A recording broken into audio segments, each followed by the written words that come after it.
दुनिया की सबसे कीमती चीज के बारे में यदि आपसे पूछा जाए तो आप किस चीज का नाम लेंगे? जरा सोचकर कमेंट बॉक्स में लिख दीजिए, क्योंकि मैं जो आपको बताने वाला हूं वहां तक आप सोच ही नहीं सकते। जी हां, मैं बात कर रहा हूं मुट्ठी भर रेत या मिट्टी की कीमत क्या हो सकती है। 10-20 रुपए, या अगर किसी खास जगह की हुई तो 10-20 हजार या फिर लाख की हो सकती है। इससे ज्यादा तो आप नहीं सोच सकते।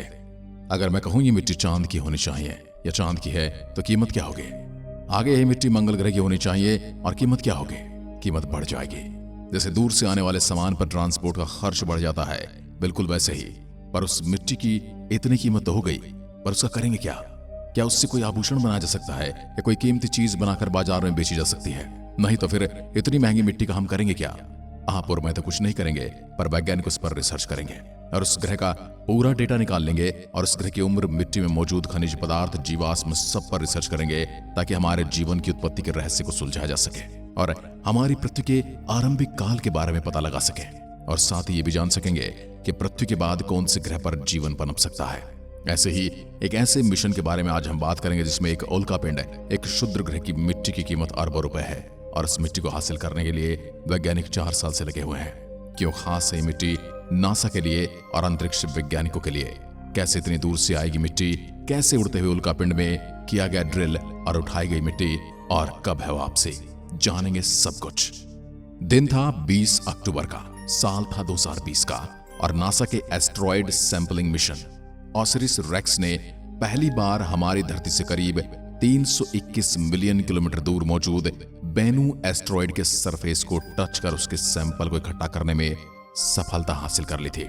यह वैज्ञानिक इतिहास का सबसे पहला पल था जब हमने किसी भी उड़ते हुए क्षुद्र ग्रह के सरफेस को टच कर वहां से सैंपल हासिल किए थे।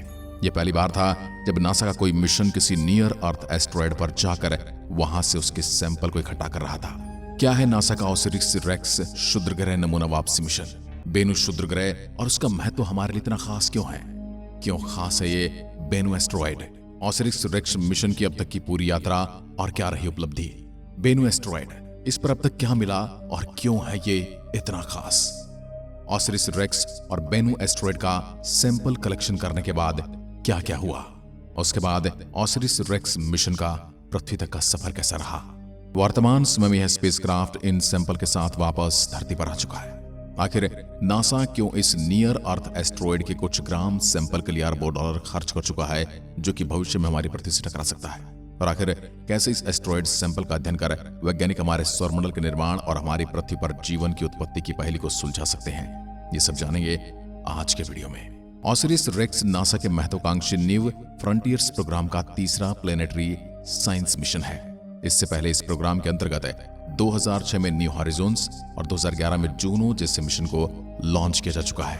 ये दोनों ही हमारे पड़ोसी ग्रहों पर थे। ओसिरिस रेक्स मिशन का मुख्य उद्देश्य बेनू नाम के एक नियर अर्थ एस्ट्रॉयड का करीबी से अध्ययन कर उसके सरफेस से डस्ट और रॉक्स के सैंपल को इकट्ठा करना और उसे सफलतापूर्वक बिना किसी हानि की धरती पर वापस लाना है। पर यहाँ एक सवाल यह है, नासा ने हमारे सौरमंडल में मौजूद लाखों एस्ट्रॉयड में से आखिर बेनू को ही क्यों चुना? सैंपल कलेक्शन और अध्ययन के लिए इसी को क्यों चुना? ऐसा क्या है बेनू नाम के इस क्षुद्र ग्रह में जो वैज्ञानिक इसकी ओर खींचे चले गए? हमें इस सवाल का जवाब जानने के लिए हमारी धरती से करीब 32.1 करोड़ किलोमीटर दूर इस नियर अर्थ एस्ट्रॉयड के बारे में करीबी से जानना होगा। अब आप सोच रहे होंगे 32 करोड़ किलोमीटर की दूरी को हम पृथ्वी के नजदीक कैसे बता सकते हैं? अंतरिक्ष की दुनिया में ये दूरी नजदीक ही मानी जाती है और वैज्ञानिकों का अनुमान है कि आने वाले समय में ये क्षुद्र ग्रह पृथ्वी से टकरा जाएगा, क्योंकि इसकी गति और दिशा में थोड़ा सा भी बदलाव इसे पृथ्वी से टकरा सकता है और डायनासोर की भांति एक बार फिर से पृथ्वी से कुछ प्रजातियां हमेशा के लिए गायब हो सकती हैं। इसलिए इसे नजदीक ही माना जाता है। बेनू एस्ट्रॉयड को नजदीक मानने का दूसरा कारण भी है। बेनू एस्ट्रॉयड हमारे सौरमंडल में मौजूद लाखों एस्ट्रॉयड में से एक है, पर यह एक नियर अर्थ एस्ट्रॉयड है। नियर अर्थ एस्ट्रॉयड हमारे सौरमंडल में मौजूद ऐसे क्षुद्र ग्रह होते हैं जो कि 1.3 एस्ट्रोनॉमिकल यूनिट या उससे कम दूरी से हमारे सूर्य का चक्कर लगाते हैं। एक एस्ट्रोनॉमिकल यूनिट वो दूरी है जो पृथ्वी और सूर्य के बीच की दूरी है। ऐसे में इन्हें पोटेंशियली हजार्डियस ऑब्जेक्ट माना जाता है, जो कि अपने ऑर्बिट के दौरान हमारी धरती के बेहद ही पास आ जाते हैं, जिसकी वजह से इनका हमारी धरती से टकराने का खतरा हमेशा बना रहता है। बेनु ऐसा ही एक नियर अर्थ एस्ट्रॉयड है जिसकी खोज नियर अर्थ रिसर्च टीम द्वारा 1999 में की गई थी। बेनु एक बी टाइप से कार्बन रिच एस्ट्रॉयड है जो कि मुख्य रूप से कार्बन और दूसरे मिनरल से मिलकर बना है। वैज्ञानिकों के अनुसार ये एक बहुत ही लो डेंसिटी एस्ट्रॉयड है जिसका करीब 60% हिस्सा एम्प्टी स्पेस है, यानी कि एस्ट्रॉयड अंदर से खोखला है। वैज्ञानिकों के अनुसार इस एस्ट्रॉयड का निर्माण आज से 4.6 बिलियन साल पहले मंगल और जुपिटर ग्रह के बीच मौजूद एस्ट्रॉयड बेल्ट में हुआ था, पर दूसरे ग्रहों और एस्ट्रॉयड की ग्रेविटेशनल टग के कारण कई लाख सालों के दौरान इसका पाथ चेंज होकर हमारी धरती के नजदीक हो गया। और अगर आज की बात करें तो आज के समय में सूरज की ग्रेविटेशनल फोर्स और सनलाइट के कारण हर साल यह एस्ट्रॉयड करीब 300 मीटर हमारे सूरज की ओर खिसकता जा रहा है, यानी कि सूर्य से 300 मीटर प्रति वर्ष की गति से अपनी ओर खींचता जा रहा है और इसका ऑर्बिटल पाथ छोटा होता जा रहा है। जब यह सूरज के बहुत नजदीक हो जाएगा तो हो सकता है कि सूर्य में समा जाए या फिर यह सूर्य के चारों ओर घूमने वाले किसी और ग्रह से टकरा जाए। बेनु एस्ट्रॉयड हर 6 सालों में धरती के करीब से होकर गुजरता है। ऐसे में उनका अनुमान है कि आज से सैकड़ों साल बाद सन 2175 से 2199 के दौरान यह एस्ट्रॉयड हमारी धरती से बहुत करीब से होकर गुजरेगा और इस दौरान इस एस्ट्रॉयड के हमारे धरती से टकराने के 2700 में से 1% संभावना है। इसके टकराने के चांस बहुत कम है, लेकिन चांस तो है, इसलिए हमारे लिए खास बन जाता है। इस एस्ट्रॉयड के बारे में सबसे खास बात यह है कि अपने निर्माण के बाद इस एस्ट्रॉयड के ओवरऑल कंपोजिशन और स्ट्रक्चर में पिछले कई बिलियन सालों के दौरान कोई बड़ा बदलाव नहीं आया है, जिसका मतलब यह है कि इसके सरफेस में मौजूद केमिकल्स, डस्ट और चट्टानें हमारे सौरमंडल के जन्म के समय जितने ही पुराने हैं और बिल्कुल वैसे ही हैं जैसे हमारे सौरमंडल के जन्म के समय थे, उनमें कोई बदलाव नहीं आया है। यानी आप इस एस्ट्रॉयड को स्पेस में मौजूद एक टाइम कैप्सूल कह सकते हैं जो कि हमारे सौरमंडल के निर्माण के बारे में बहुत कुछ बता सकता है। इसके पास बहुत कुछ बिल्कुल वैसा ही है जैसा हमारे सौरमंडल के निर्माण के दौरान था। साथ ही वैज्ञानिकों का यह भी मानना है कि धरती के शुरुआती दिनों में बेनु जैसे कई एस्ट्रॉयड्स धरती से टकराए थे जिन्होंने हमारी धरती पर जीवन की उत्पत्ति के लिए जरूरी पानी और दूसरे ऑर्गेनिक मटेरियल्स को लाने का काम किया था। ऐसे में वैज्ञानिक बेनु एस्ट्रॉयड के सैंपल्स का अध्ययन कर हमारी धरती पर जीवन की उत्पत्ति से जुड़े हुए कई रहस्यों से पर्दा उठा सकते हैं और हो सकता है भविष्य में बेनु जैसे एस्ट्रॉयड को मंगल या चांद की सतह पर टकराकर वहां पर पानी की पूर्ति की जा सके, जैसे कि धरती पर ऐसे ही एस्ट्रॉयड ने की थी। साथ ही वैज्ञानिक इस तरह के नियर अर्थ एस्ट्रॉयड के कंपोजिशन और उसकी ट्रेजेक्टरी का करीबी से अध्ययन कर ऐसे एस्ट्रॉयड की पहचान कर सकते हैं जिनसे भविष्य में हमारी धरती को खतरा हो सकता है। ये सभी वो मुख्य कारण थे जिसकी वजह से नासा ने अपने महत्वाकांक्षी एस्ट्रॉयड सैंपल रिटर्न मिशन के लिए हमारी धरती से करीब 321 मिलियन किलोमीटर दूर मौजूद इस एस्ट्रॉयड को अपने मिशन के लिए चुना। ऑसिरिस रेक्स मिशन की टाइमलाइन और क्या है इस यात्रा का पूरा इतिहास। ऑसिरिस रेक्स मिशन को 8 सितंबर 2016 में फ्लोरिडा से लॉन्च किया गया। इसके बाद कई मैनवर्स, ग्रेविटी असिस्ट और ट्रेजेक्टरी करेक्शन के बाद इसने एस्ट्रॉयड बेनु का अपना सफर शुरू किया। करीब 2 सालों तक 319 मिलियन किलोमीटर का लंबा सफर तय करने के बाद अगस्त 2018 में स्पेसक्राफ्ट को पहली बार बेनु एस्ट्रॉयड की एक झलक दिखाई दी और फिर उसने अपनी अप्रोच शुरुआत कर दी, यानी कि उसने अपना चेज शुरू कर दिया।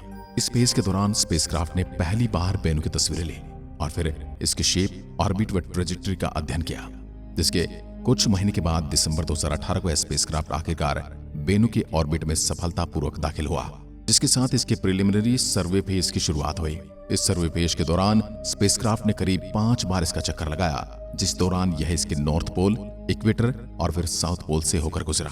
प्रिलिमिनरी सर्वे का मुख्य मकसद बेनु एस्ट्रॉयड के मास, स्पिनिंग स्पीड और स्ट्रक्चर का अध्ययन कर इसके शेप का एक ग्लोबल मॉडल बनाना था। बेनु एस्ट्रॉयड का अध्ययन शुरू करने के बाद वैज्ञानिकों को इसके बारे में कई अनोखी बातों का पता चला। शुरू में वैज्ञानिकों का मानना था कि इस एस्ट्रॉयड का सरफेस बेहद ही स्मूथ हो सकता है, जो कि मुख्य रूप से स्पेस डस्ट और छोटी चट्टानों से भरा हुआ होगा। पर वैज्ञानिकों को शुरुआती अध्ययन में ही पता चल गया कि इसका सरफेस बेहद ही उबड़-खाबड़ है, जहां कई विशाल रॉक्स और गड्ढे मौजूद हैं। साथ ही वैज्ञानिकों का यह भी मानना था कि एस्ट्रॉयड ज्योग्राफिकली इनएक्टिव होगा, जहां कई लाख सालों से कोई हलचल नहीं हुई। पर बेनु एस्ट्रॉयड के ऑर्बिट में पहुंचने के केवल 1 हफ्ते के भीतर ही स्पेसक्राफ्ट को इसके सरफेस से इजेक्ट होने वाले स्पेस डस्ट और रॉक्स का पता चला।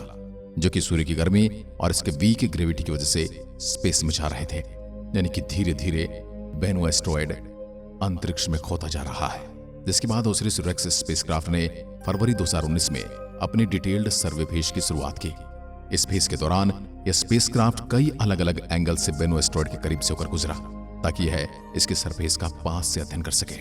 स्पेसक्राफ्ट ने अपने OTES स्पेक्ट्रोमीटर का उपयोग कर एस्ट्रॉयड के सरफेस के केमिकल कंपोजिशन को मैप करना शुरू किया। साथ ही इस दौरान इसने इस एस्ट्रॉयड के सरफेस की हाई रेजोल्यूशन तस्वीरें लेना भी शुरू कर दिया, ताकि वैज्ञानिक इसके सरफेस का एक डिजिटल मैप तैयार कर सकें। इस फेज का मुख्य मकसद सैंपल कलेक्शन के लिए एक सही साइट की पहचान करना था, जहां स्पेसक्राफ्ट को इसके सरफेस में मौजूद रॉक्स और बाउल्डर से कोई खतरा न हो।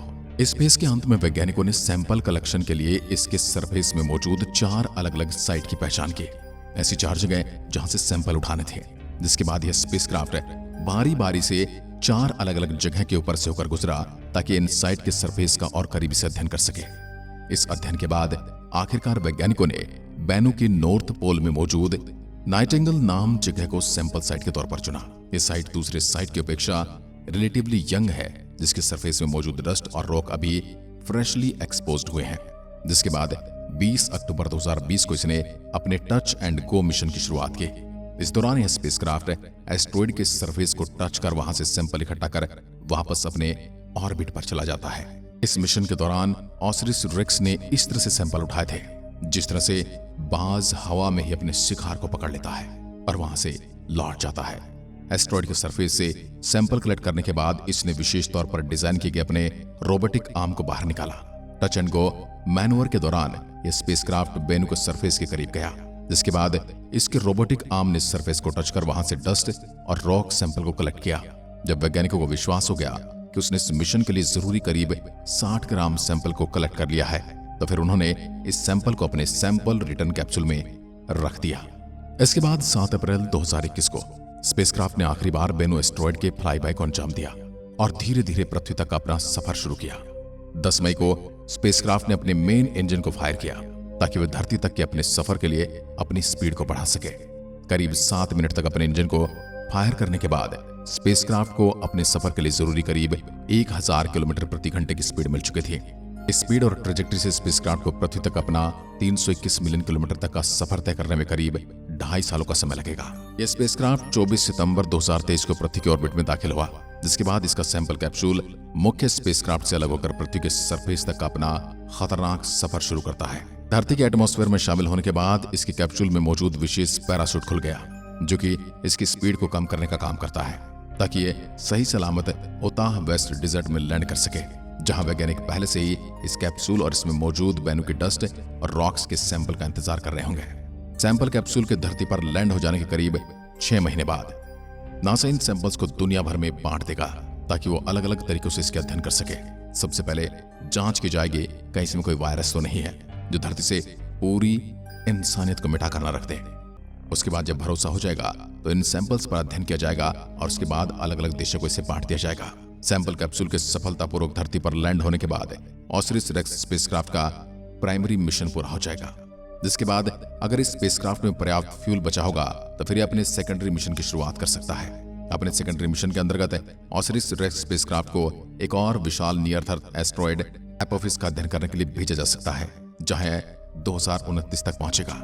एस्ट्रॉयड सैंपल मिशन भविष्य में स्पेस एस्ट्रॉयड माइनिंग मिशन के लिए एक बेस मिशन बन सकता है, जिसकी टेक्नोलॉजी का उपयोग करके वैज्ञानिक दूसरे एस्ट्रॉयड में माइनिंग कर जरूरी मिनरल्स धरती तक ला सकते हैं और उस एस्ट्रॉयड या फिर उस ग्रह के बारे में डिटेल में जान सकते हैं। दोस्तों में ऐसे में आप इस एस्ट्रॉयड सैंपल रिटर्न मिशन के बारे में क्या सोचते हैं, हमें कमेंट में लिखकर जरूर बताइएगा। आपको वीडियो कैसे लगी और क्या आप इसी तरह की वीडियो देखना चाहते हैं, कमेंट में लिखकर बताइएगा। एक बार फिर मिलते हैं, तब तक के लिए नमस्कार, जय हिंद, जय भारत।